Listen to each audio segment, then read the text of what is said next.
Bipartisanship is involving the agreement and cooperation of two political parties that usually oppose each other's policies. But what does this mean for our country? We need to work together on a bipartisanship basis to create new jobs, increase job training, enact real and substantive middle-class tax relief, and reward companies at home that create jobs. We believe that bipartisanship and unity are going to be crucial for President-elect Donald Trump if he is going to have a successful first 100 days in office. He must fill the divide by building up instead of tearing it down, and working on issues both parties can agree on to make quick and meaningful changes. He must put others first and himself second at times. We had bipartisan support for 5 long years for America's involvement in Vietnam. In other words, the political system and the leaders were far less divided than the people were. Today, I am convinced that the people are as divided as they are because political interests feed them things designed to maintain that division, and that in fact, the people with the money and the power and the influence and the political positions in the country are more divided than the public is. So what I try with these CGI meetings to give people a chance to be free of all that. Here's an interesting trend. Disagreements in Congress appear to be increasing exponentially, roughly 5% a year, according to researchers. This means that not only in our nation, but also in our government, people are disagreeing more and more over simple issues. President-elect Donald Trump should look to these leaders on how to run a bipartisan nation. After FDR's death, Truman took office with an open Supreme Court seat. A Republican Congress skeptically watched to see who Truman would appoint. As an olive branch, Truman appointed a Republican court.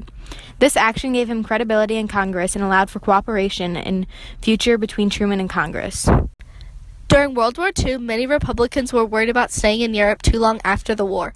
Andrew Vandenberg fought to include Americans in NATO and helped FDR with foreign policy. Another thing President-elect Donald Trump needs to be careful of is his lack of a filter. Through Twitter and other media outlets, he has time and time again made inflammatory remarks that have really divided the nation. If he's going to be a successful president, and if people are going to respect him, he needs to have a filter during his presidency. To explain more on how Donald Trump can create unity not only in the government, but in the country, here's James Gilsonen. I think he would have had to start with his quote-unquote victory tour. Okay. And instead of using that to help bring the country together, he seemed to continue really the campaign. And work on both sides of the aisle with both parties' leaders and on both sides of the Capitol. And listen to them, not just talk at them. And I think that would help get the tone set right and would begin to give them an opportunity to move forward. Time and time again, congressmen and women have asked for the two parties to work together. Here is John Boehner discussing the issue. In the divided government of 1986, Republican President Ronald Reagan found himself with a Democratic House and a Republican Senate. While the situation seemed ripe for gridlock, when it came to the 1986 Tax Reform Act, just the opposite happened. Nobody wanted to look like the bad guy who killed tax reform. Lowering taxes was a hallmark of Reagan's presidential campaign. Reforming the tax code was a goal of both parties. An unlikely alliance was formed between two powerful committee chairmen in the House, Representative Dan Rotzenkowski and Senator Bob Packwood, who saw passage of the bill as a test of their political might in the United States, got what cynics said could never be done, the biggest and most complete overhaul of the tax code in post-war America.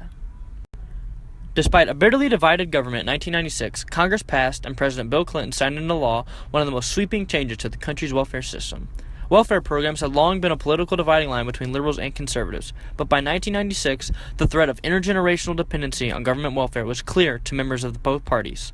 The Congress, working with the White House, walked a tightrope to improve work requirements and children's support enforcement were strengthened, a Republican goal, while spending on education and child care was increased, a Democratic goal.